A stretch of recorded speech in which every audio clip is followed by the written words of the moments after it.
same page as far as some of the concepts that we're covering today. I don't know if this is going to recover just my screen or if it's going to cover Fernando's too. I'm going to pin mine just with the hope that maybe that'll record a little better. So how much heat transfer you guys covered in transport? We've been done with heat transfer for a while. So, I mean, everything we're going to cover, we covered. So do you guys use resistor diagrams to kind of draw analogies between heat transfer and kind of fluid transfer, right? Or even electrical systems? Yeah, we did that for like conduction.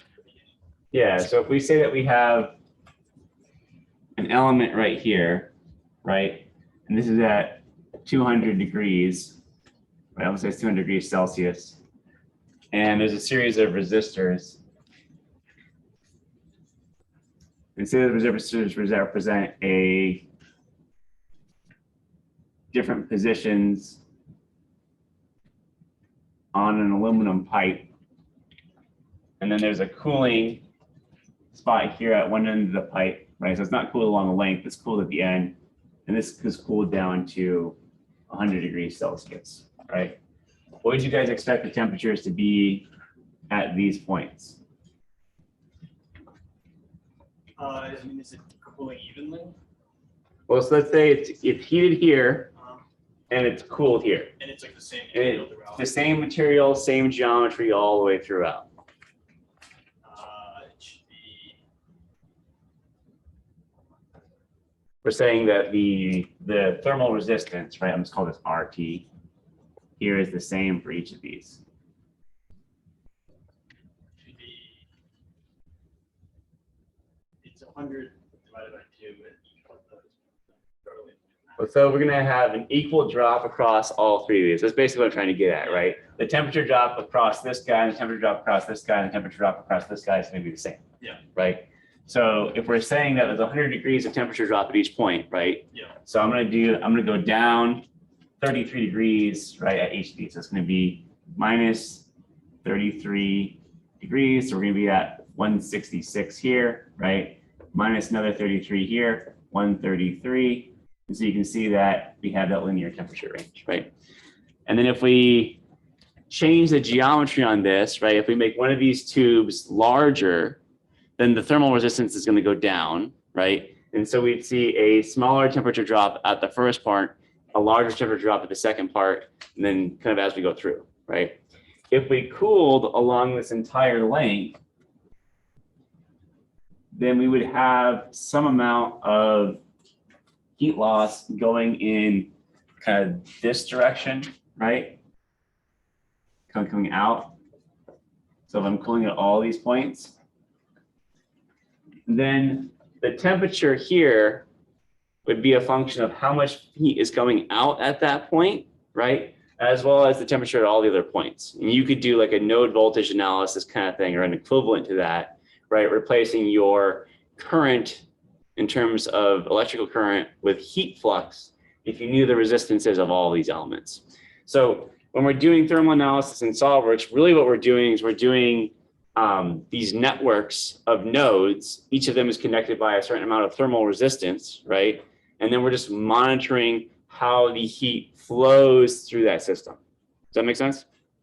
So I want to start off with just looking at some simple models of something like this in SolidWorks, show you guys that, hopefully that'll make sense, and then we'll add some more conditions to it. And by the end of the lesson, my goal is that you guys understand the heat transfer analysis well enough that you can do some intelligent design based off the results you're getting from the heat transfer analysis.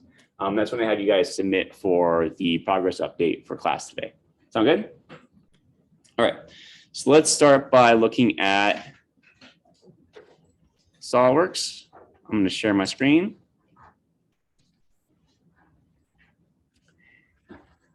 Hide the controls. I'm just going to start with a new blank part.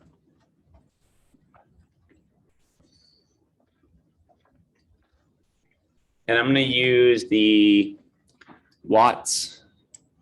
Oh, I want to use watts for most of my units, watts in degrees Celsius, just because Fahrenheit is weird. So So is that right? gram second? Is that 8 watts per minute? Yeah, I'm gonna use MMGS. It's gonna allow for easier conversion for watts because watts is an SI unit. If you use Um, MPS, will it default to SI?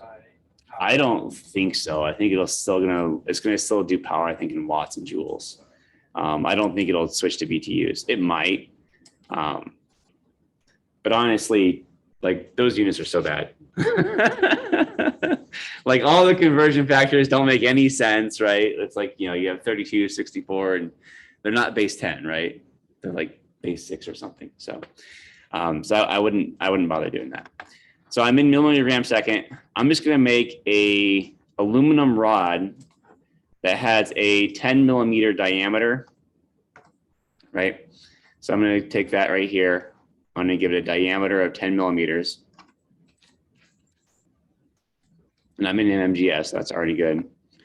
I do suggest it's a good thing to make sure your units are right. If you type in the units you want to use the first time, if you're in the wrong units, it'll convert. It's a good logic check. I'm going to extrude that out to 100 millimeters in length. And I'm going to set the material to an aluminum alloy. And I don't necessarily care which aluminum I use. It's not going to change the heat conductivity that much since most of the alloys for aluminum are largely made of aluminum. And a lot of times the processing of the alloy has a less significant impact on electrical conductivity as it does on mechanical strength. But we're going to use 6061 because that's just a common alloy. And SolidWorks has the thermal conductivity, the specific heat, as well as the thermal expansion coefficient, although we're not going to use that for that alloy. So it's a well-defined material in SolidWorks. If you want to use something else, just make sure you have the thermal conductivity. That's probably the most important aspect. The specific heat only matters for transient analysis and not for steady state analysis. And all the stuff that we're going to be looking at here is going to be steady state, right? So if you go through some of these, some of them have it and some of them don't, right? So go ahead and apply that to your model. And I'm just going to close that. I extrude it to 100 millimeters in length. Though honestly, if yours is a little bit different, it's not going to make a big deal, right? You're just going to get a slightly different result than what I get.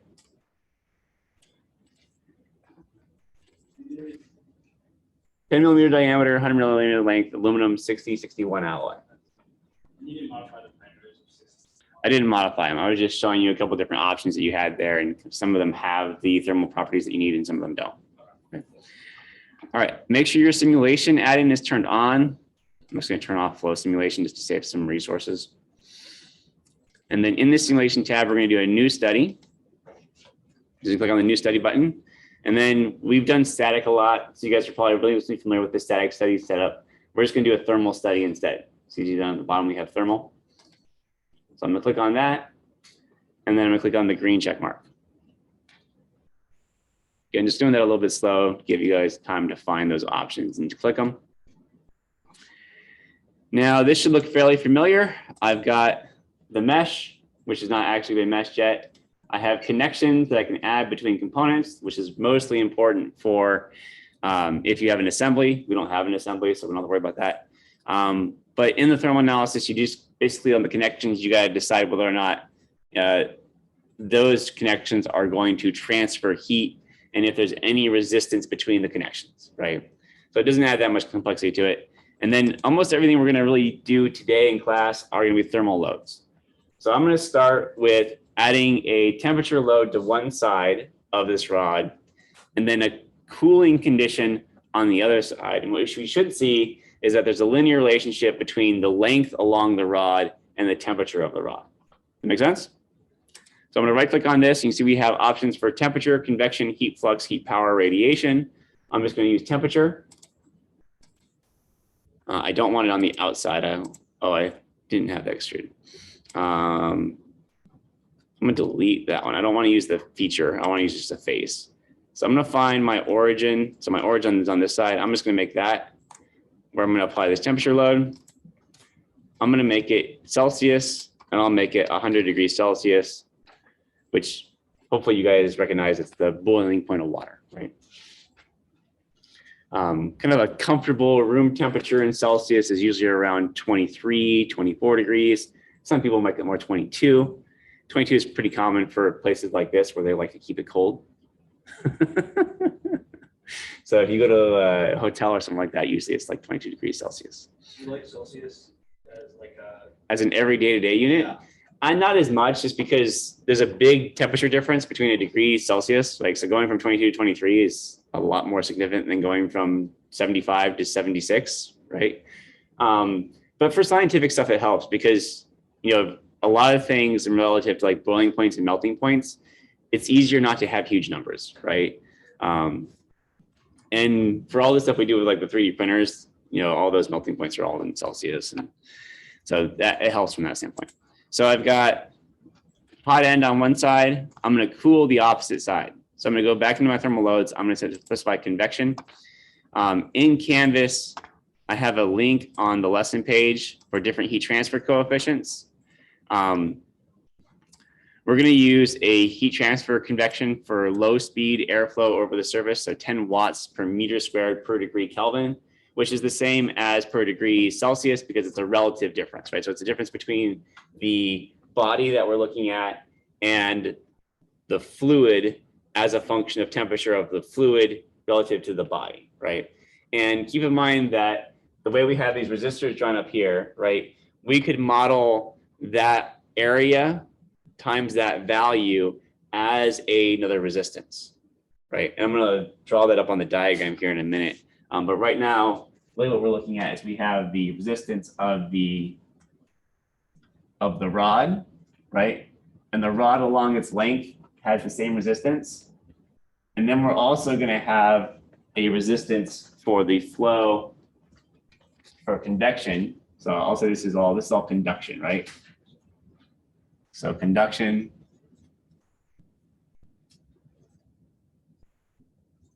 And then we're going to have a resistance for convection.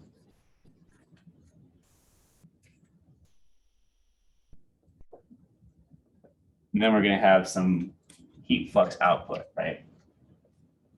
There's going to be some Q dot there, right? Does that make sense?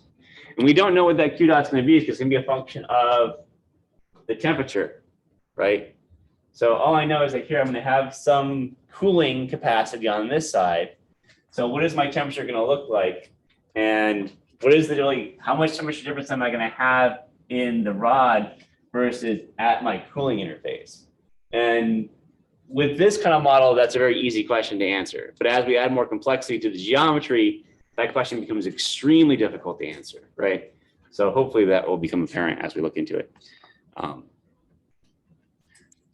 So I'm going to use 10 watts per meter squared per degree Kelvin. We talked about that as a low airspeed air convection. Discount is force, but if anywhere you have some kind of flow in the air, then that's going to be a reasonable approximation. If you've got no flow at all, then that's going to be really bad.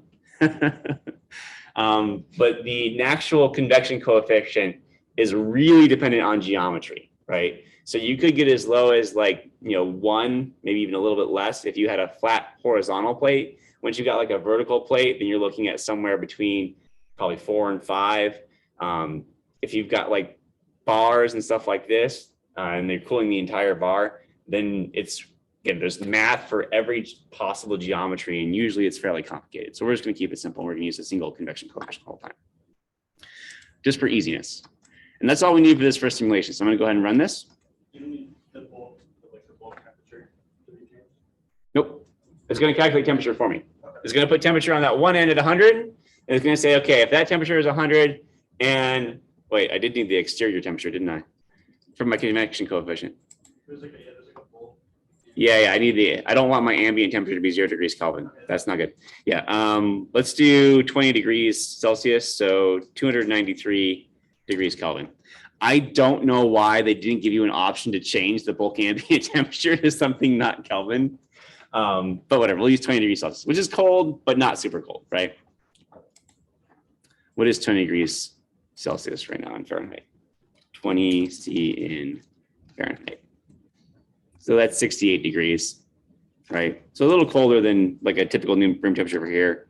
Like I said, most of the buildings that we have like here keep around 22. 24, I think, is comfortable, but I like it a little bit warmer than most people. And then once you start getting to the 30s, you're like, oh, dying. I mean, not literally dying, just like it's hot at 30 degrees Celsius. Let's rerun that because we don't want it to be that cold outside. All right. Did I save that? I think I did. Yeah, okay. So we can see here that our temperature in Kelvin, which I don't want, I'm going to edit that. So I'm going to edit my definition for my result. I'm just right clicking on thermal one. I'm just going to change this from Kelvin to Celsius. And so we can see that our starting temperature here, right, was 200. And our ending temperature at the end of the rod was 99.5 degrees. So what does that mean in terms of the relative resistance of the rod compared to our convection? What's higher, our conduction resistance or convection resistance? I forget which one's proportional to your temperature. So if this delta T, right, this delta T here, right, was very small, right? This one is, let me say it's very small, right? And this delta T, remember our environment was 20 degrees, right? Yeah. And the one end of the rod is 100. The cooling end, right? This delta T here, right, is much bigger. So if it's proportional to the resistance, right? What is the resistance of this compared to the resistance of these guys? And the resistance of this total thing is really each of those elements added together, right? So what do you guys think? Where are we having most of the temperature difference? Is it in the rod or is it at the interface with the environment? It kind of seems pretty linear, but mostly at the interface with the environment. Mostly at the interface with the environment, right? So it's linear, right? There's a linear difference. The change in temperature goes from 100 to 99.5, but it's only a 0.5 degree temperature difference, right? So there is a linear relationship between position and temperature inside that rod. But because we're only doing like a tiny bit of cooling at the end, the total heat flux going through the rod is actually very small, right? And really this rod, that's the way we've written it right here, is almost as if we had insulated the entire length of the rod. And so if you imagine a 10 centimeter rod, right, 100 millimeters, that is 10 millimeters in diameter, which is not very big, right? That's not going to be a very efficient conductor of heat, right? And in fact, if we want to figure out how much heat is actually being conducted through this rod, we can find that out using some of the results down here. So I'm going to come down to my results option, and I'm going to do list heat power. I really am annoyed by the fact that SolidWorks doesn't give you an option to leave the values for this up on the display for the plot options. So every time you want to figure out what the total heat flux across a surface is, you've got to go into this option. But it's not very deep, so it's not that inconvenient. So click on list heat power. And then what I want you to do is, we have watts. I'm just going to select this top surface right here. And then down here, if we hit update, we get the power into the system, the power out of the system, and the net power at whatever surfaces we've selected, right? So right now, this pipe is only conducting 0.06 watts, which if you guys are familiar with, like lighting and stuff, right? What's a typical wattage of a old school incandescent bulb? Nobody knows. How many? 60 watts is kind of a low power bulb. 100 watts is a little bit more common. Your common LED bulbs now are more or less typically around 13, 12 watts, but you'll still see them rated as a 60 watt equivalent, 100 watt equivalent, right? Not a lot of power is going through this rod. So what's going to happen to this model if I cool it not just at the end, but also at all these other nodes, right? We've said that this R here, these guys are all really small, right? So these are small, small, small. And this guy is big, right? So I'm just making it big here. If I add another cooling point here,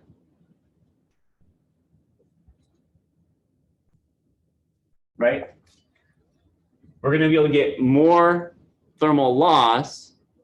But what we should see is if all of these guys are really small and all of these are really big, do you expect to see much temperature variation along the length of the pipe? What do you think? Don't know? Feel like I'm being tricked. Yeah, I mean, so let's look at the idealized, if I idealize these more. If these resistances were 0, what would be the temperature difference across these nodes? Be no difference, right? So as this resistance gets very small, right, and these resistance get very large, all of my temperature drop occurs between these larger nodes. Does that make sense? Yes.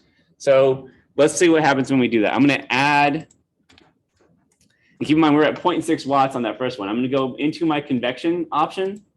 I'm going to edit that, and I'm just going to add the exterior face of the entire rod as a cooling point using the exact same properties as I had before, right? And then I'm going to rerun this analysis.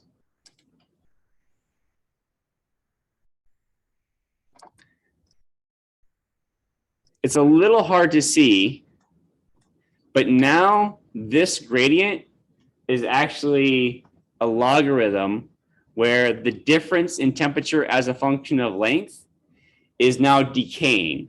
There's a larger change in temperature at the top and a smaller change in temperature at the base, which you can kind of see because the red band is very narrow and the blue band is very wide. Does that make sense? Because now we're losing heat along all these areas, but look at our total temperature drop. Still not super dramatic compared to our ambient temperature of 20 degrees Celsius. So most of this heat is going out, but we have a lot of heat kind of going through. If I draw these as arrows, right? So if each line represents a unit of flux, we have our heat flux going like that, right? The flux through this first resistor is 3 times as much as it is to the last one, right? And then this one is twice of the last one. And so that's kind of what this system looks like, because this resistance coming out, our convection resistance, is so much higher than the resistance in our conductor. What can we do if we wanted to maximize the amount of heat loss that we wanted to occur in this system if our limiting factor is not the conduction inside the rod, but rather the convection? So you don't want to change like the 10 convection coefficient. So I could force more convection, right? I could put a fan on it, right? Which would allow us to increase the convection coefficient. That's one option we could do. We can do that in SolidWorks, but that's kind of arbitrary because we're just changing a value. If we're designing a heat sink, and again, the more forced air we have, the better, right? But if we're designing the geometry of the heat sink, is this an efficient heat sink design? No. Why not? You want to like maximize the surface area, like the oil piece. Yeah. So if we look at our heat power again, so I'm just going to update this. We went from 0.6 to 2.3 just by adding this additional area to our rod. So if we want to make this a more efficient heat sink, really what we want to do is we want to increase the surface area. So let's do that. Let's add surface area to this rod, and then we'll see how much heat we can transfer out at this temperature. And then I want to change it from a temperature load to a heat flux. And so you guys can see kind of how that works. Does that make sense? All right. So go back to your model. I'm going to go to the end of my rod. I'm just going to keep track of which one's which by looking at the origin. So I'm going to go to the very end of my rod. I'm going to sketch that on that. And I'm going to come up with the simplest way of increasing the area that I can think of. And I'm just going to match a bunch of parallel plates that come off the end of the rod. And I'll make each one of those, let's say 60 millimeters in diameter. That looks pretty good. And I'm going to extrude them. to a distance of 1 millimeter. I'm actually kind of come that down into the rod so the total length of the rod doesn't change. Not because it matters, just because I feel like it. You're going into the rod? I'm going into the rod. I'm going back into the rod. Okay. So it's still going to have a total length of 100 millimeters. Again, that doesn't really matter. If it just goes the other way, it's not going to significantly change your results. And then I'm going to do a linear pattern of those. I'm going to use the rod to define the direction. I'm going to make sure it does go onto the rod. If it goes out away from the rod, then this isn't going to work right. So that direction does matter. I'm going to use a 5 millimeter spacing, and I'll do like, I don't know, however many of them I need to kind of cover the entire length of the rod. That make sense? So based off our previous discussion, this should be a much more efficient heat sink than the previous one. We still have a fairly low resistance to flux along the base rod. We're going to have some resistance to flux going out along the plate as it gets further away. But depending on what we're using this for, that might be appropriate. Everybody got that pattern set up okay? Again, I'm using a linear pattern. I have a spacing of 5 millimeters. I use 20. If you want to use a slightly different spacing, then you can do that. Sam, you're good? All right. So I'm going to go back to my thermal analysis. It's going to complain that, hey, you know, I need to update and run. I'm very grateful for the next function I'm going to show you all for thermal analysis. I'm going to go back to my convection. And you may be thinking like, oh man, I got to select all those faces. But conveniently, we have this button that says select all exposed faces. I just click on that and then unselect my loading face. And then magically, I have all the faces selected. I love that button. That button is such a good idea. They're a millimeter thick, yeah. So again, I have 20 millimeter thick plates with a spacing of 5 millimeters between them. Now, I want to note real quick before I run this analysis that this is not going to be a very good approximation of how this would work in the system. The efficiency of the convection is going to be a function of the spacing between those plates. The closer together I put them, the less efficient they will be at removing heat from the system because the airflow between the plates will be restricted, right? Also, they're going to heat each other up as they are next to each other, which makes it even worse. So SolidWorks is going to give us a too good approximation for what that was given our current flow conditions. Now, if I forced air through it, then that would improve that, right? But to do a really good heat exchanger design, you really need to do flow analysis and thermal analysis at the same time. The flow tools in SolidWorks that we talked about last class do have the capacity to do that to a limited extent.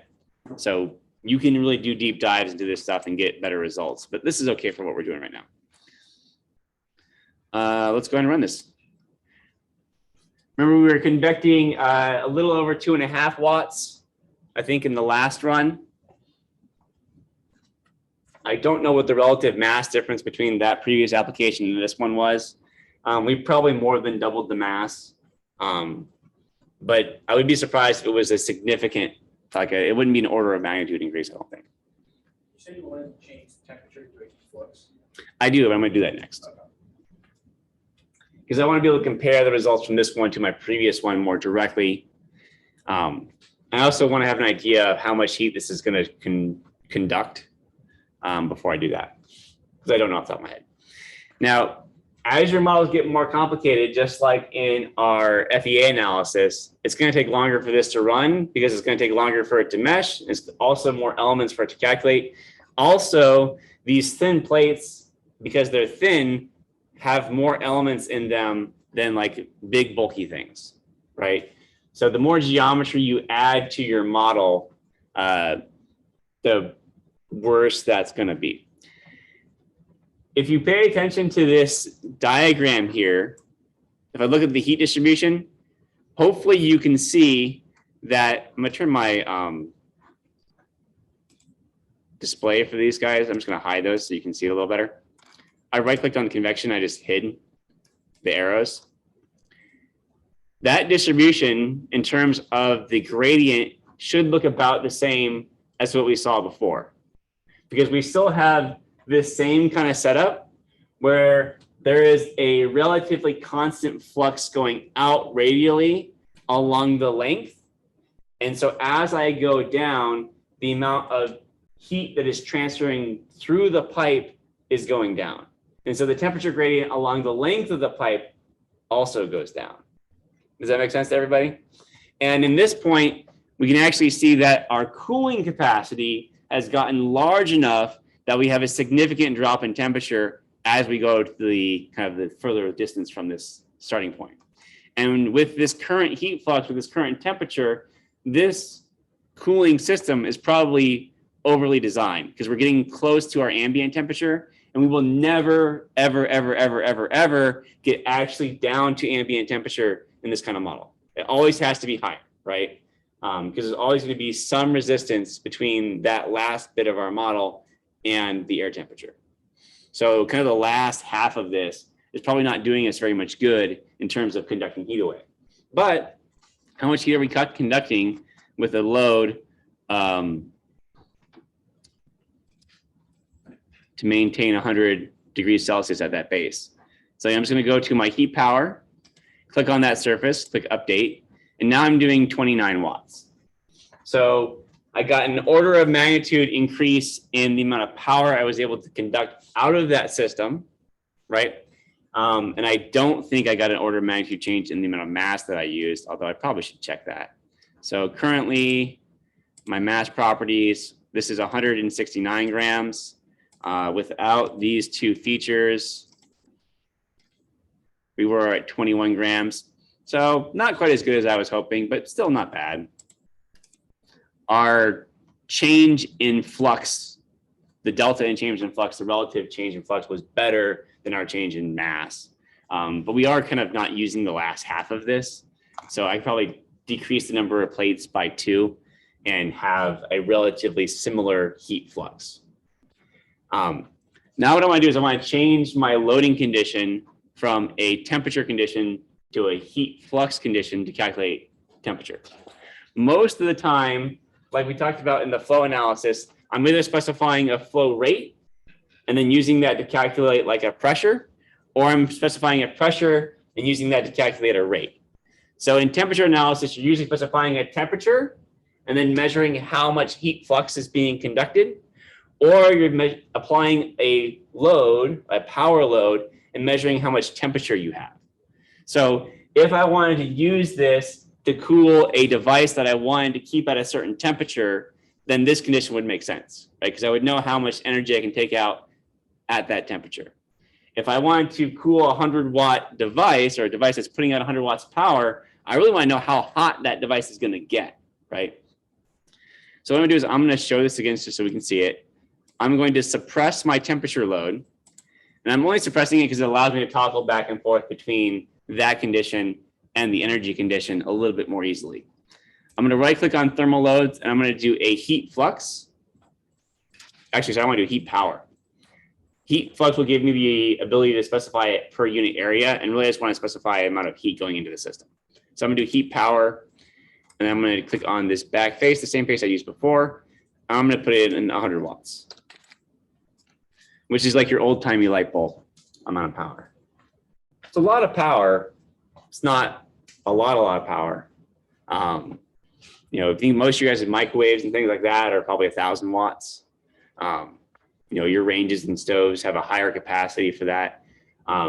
Most of the devices in your house are going to use less than 100 watts, except for the major appliances. All those will use more than 100 watts. Anything that's on a 220 outlet is definitely pulling more than 100 watts, probably more than 1,000 watts actually. Most of the fuses in your houses, you know, are going to be 10 or 15 amps at 100 volts. So you think that that's 1,000 watts, right? Which is why you kind of need that 220 for those bigger appliances. It's also just more efficient at higher voltages if you're doing higher loads. Let's not get into that. All right, I'm gonna run the study. While it runs, I was wondering, so the heat power. Yeah. You specified 100 watts, but isn't it 100 watts per unit? Because you're selecting a surface area to put it on, right? So if I do heat power, I specify the total amount of power going through that surface and it goes through evenly. Okay. If I specify flux, then I have to account for how large that area is, right? Okay. So it's a function of what your control condition really is. If you know you're going to have a certain amount of heat flux for some reason, right? Then you do that. I think the vast majority of the time, you're either going to need to dissipate a certain amount of energy based off the system that you're running, or you're going to need to tolerate a certain thermal load, a certain amount of temperature, right? It's going to be one of the two, right? Very rarely do you have, like, I have a known heat flux and the heat flux doesn't change with area. Most of the time, you know power and you can change the area to change the flux. We can see here that my base, because I increased my my flux was 26 up to 100, that's 4 times the flux, right? My temperature at my top is going to be a lot more than it was. So I always had about an 80-degree temperature drop between my ambient air condition and my starting point. And so you can see that, you know, we have a significant increase in the amount of temperature, yeah, that we have on there. We're going from, looks like 4,000 degrees Celsius down to 3,000 degrees Celsius. That's more than I thought. Did I actually type in an extra 0 there?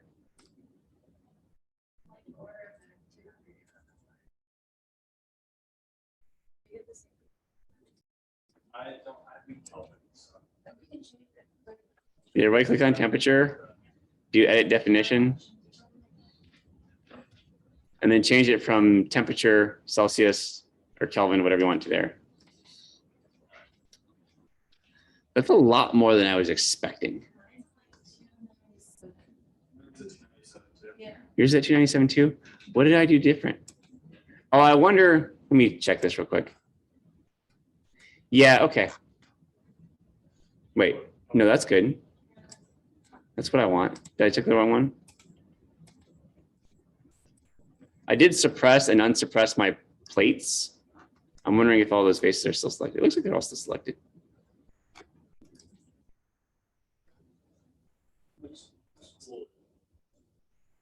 Yours looks colder than the other one? Yeah, it's definitely colder.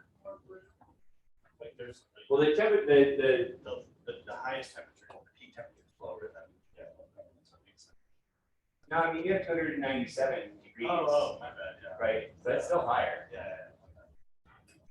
So you have 297. That makes more sense to me. What'd you get, Michelle? You got 300. Yeah. Yeah. What do you do? You're measuring the. You got 300. Why did they all get different results? That's weird. Do you guys still have your convection? You don't have your convection hidden, do you? No. This is suppressed and not hidden. I have that suppressed as well. Yeah. Why did I get such a large value? I wasn't expecting to get such a large value. I'm going to look at the results, heat power. This should match the one that I had. Yeah, I've got 101 watts, but still rounding errors. I got 100 watts. Wow, what is different there?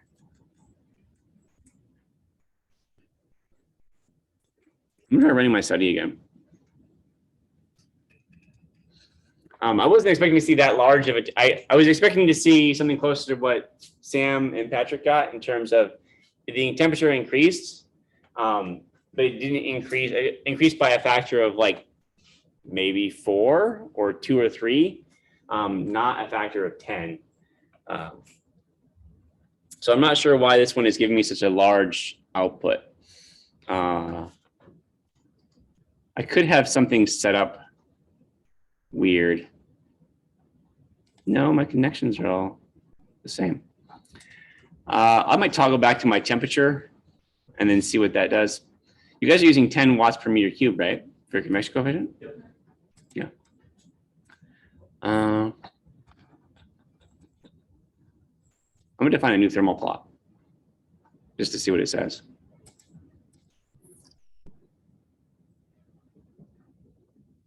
Same thing. Anyway, we'll move on, and I'll see if I can figure that out. Figure out why that's being weird later on. It does bother me though. So now we have this system set up. Again, we have a higher capacity for transferring heat. We can have our inputs or outputs. The next thing I want to talk about is having a thermal gate. So in this system, we're talking about trying to maximize the amount of flux that we're able to have go out of the system, right? So if we're just cooling, then this is the kind of design that we want. We want to maximize our ability to heat up as much area as possible, right? Because the more area we can heat up, the more efficiently we can transfer heat to the environment. Does that make sense to everybody?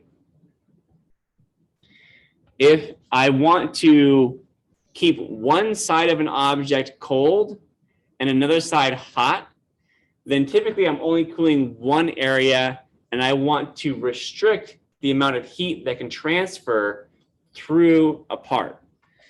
I'm going to go back to my original model. I'm going to suppress these two parts, and then I'm going to add what's called a thermal gate to this rod. So if you go to your top or the right plane, doesn't really matter which one, I'm going to sketch on that. And then just below my origin, I'm going to draw a box. And I'm going to make the distance from the origin to the inside corner of that box 1 millimeter. And I'll put it just a millimeter from the base, just so I have a little bit of a space there. And then I'll make it 10 centimeters long. And I'm going to use this to do a revolve cut. So I'll define a center line that just kind of goes down through the middle of my pipe. Doesn't matter how long that line is.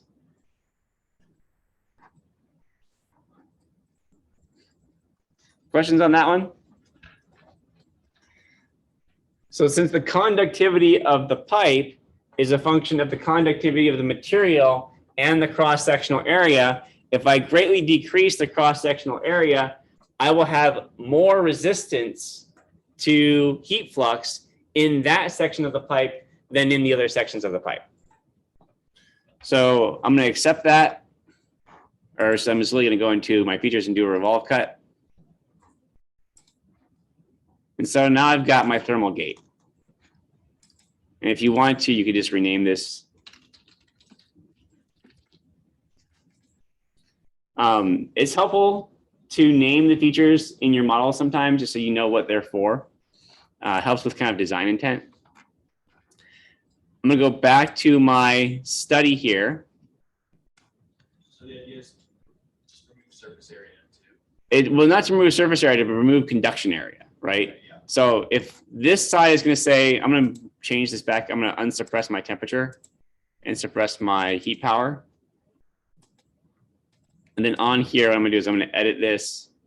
I'm going to make it say 210 degrees Celsius.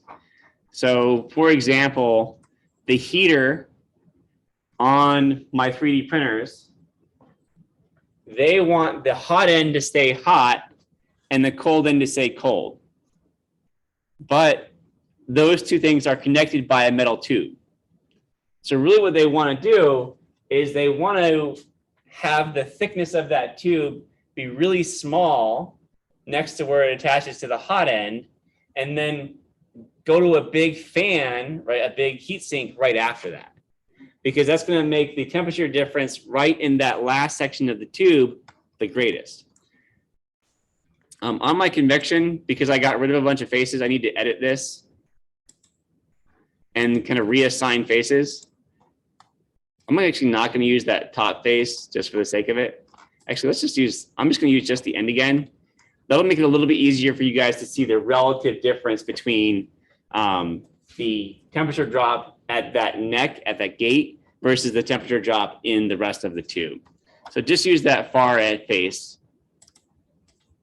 And so we've got 210 on one side and a 10 watt per meter on the other end. And I'm going to run that study. And what we can see here is that we have almost all of our temperature drop in this first gate, right? And then a little bit more temperature drop on the rest of it. And we're still quite hot because our total flux here, right, is not super high.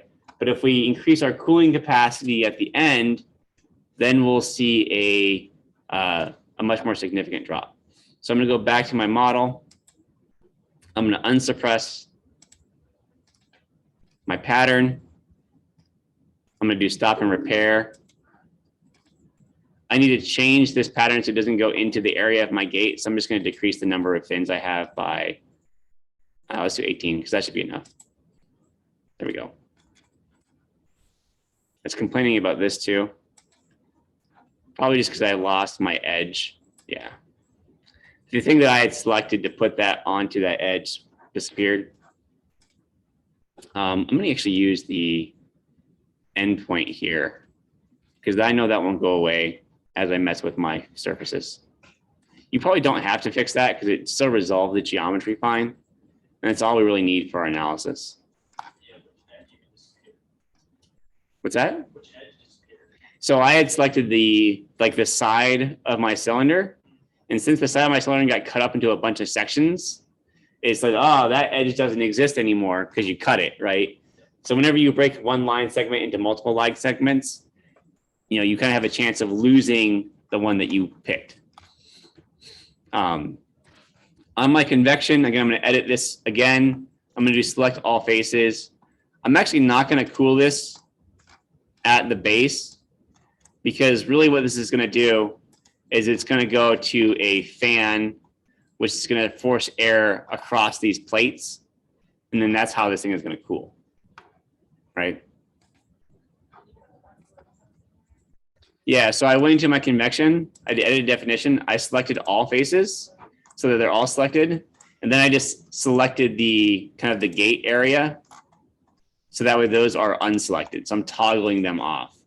It's just easier to tell it which ones I don't want than it is to tell it which ones I want because there's so many plates, right?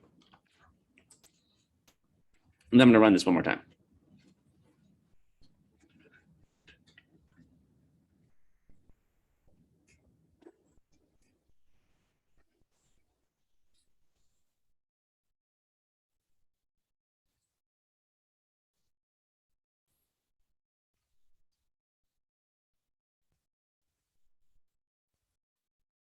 Again, because we have all those plates, it takes a little while to run. I'm hoping we get consistent results this time. If not, then I'm not sure. I don't know if I set up my heat power load differently than you guys did. Maybe. All right, so I'm going to show my thermal plot. Oh, no, it's still going. How come you guys are getting your answers faster than me? Because you're not running Zoom? I overclocked this thing. You did? Hack the BIOS. So we can see here that we have 210 degrees at the base. We're down to 22 at the end. And really our temperature at our cooling area is all generally pretty low, right? So we've got a high heat flux through here, but once we get to this spot, it's cooled very effectively. And if you look at, just for posterity's sake,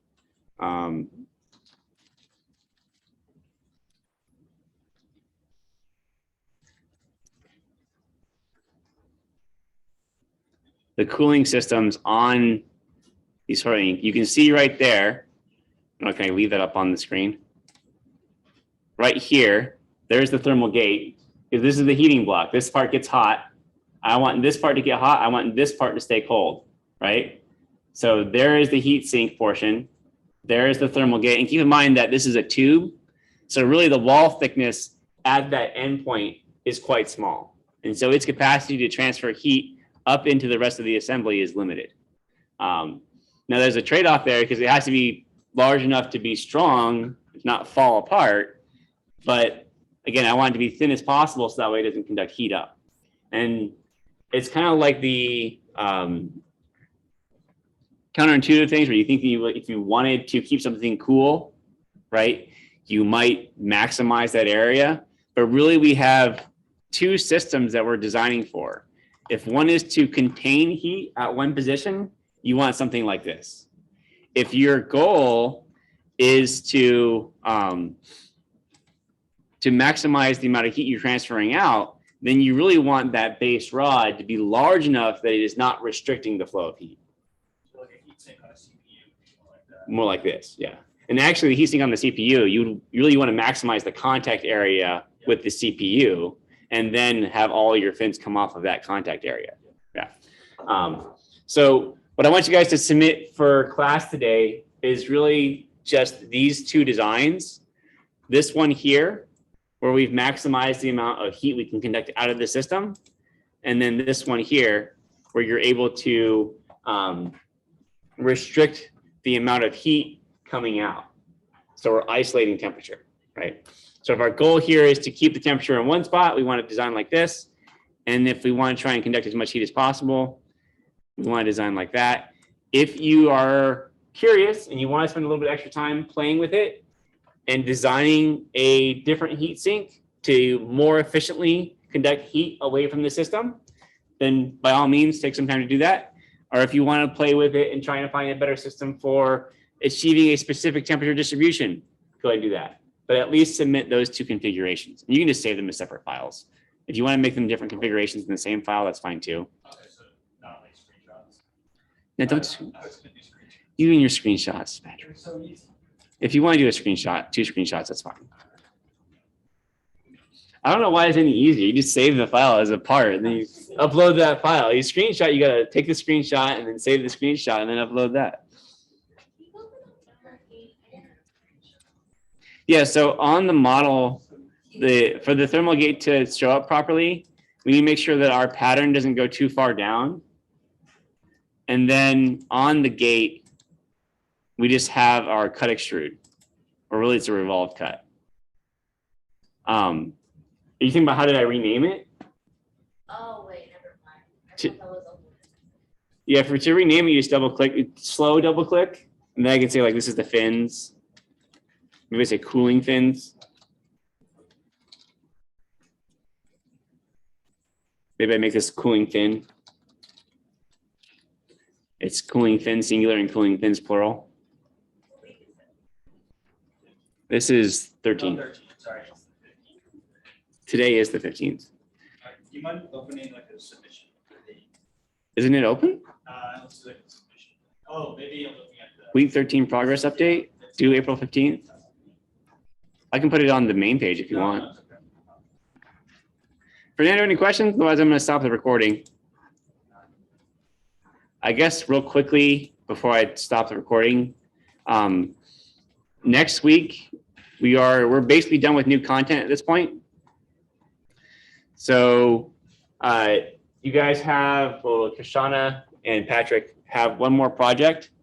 Your goal is to make a part and or assembly, perform some kind of analysis and optimize the manufacturing part and create a drawing.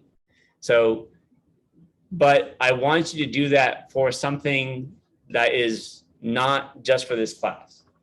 So it could be for senior design or product design or your job or anything. You can start from an existing model. So if you already have a CAD model of something, and you just haven't done any analysis on it, determine what kind of analysis you want to do an analysis, make the drawing.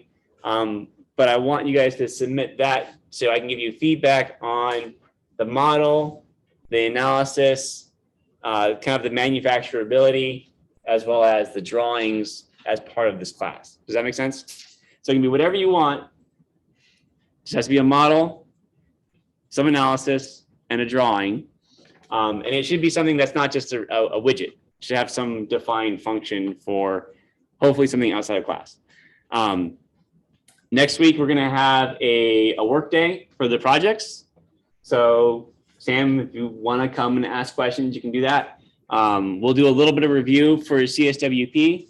And then on exam week, my plan is to do the CSWP on week 16. So we'll do project work day next week, CSWP review the following week, and then the exam during the exam week. If you guys want to try and find a different time to do the CSWP, we can look at that. But that's where we're at. Sound good? All right.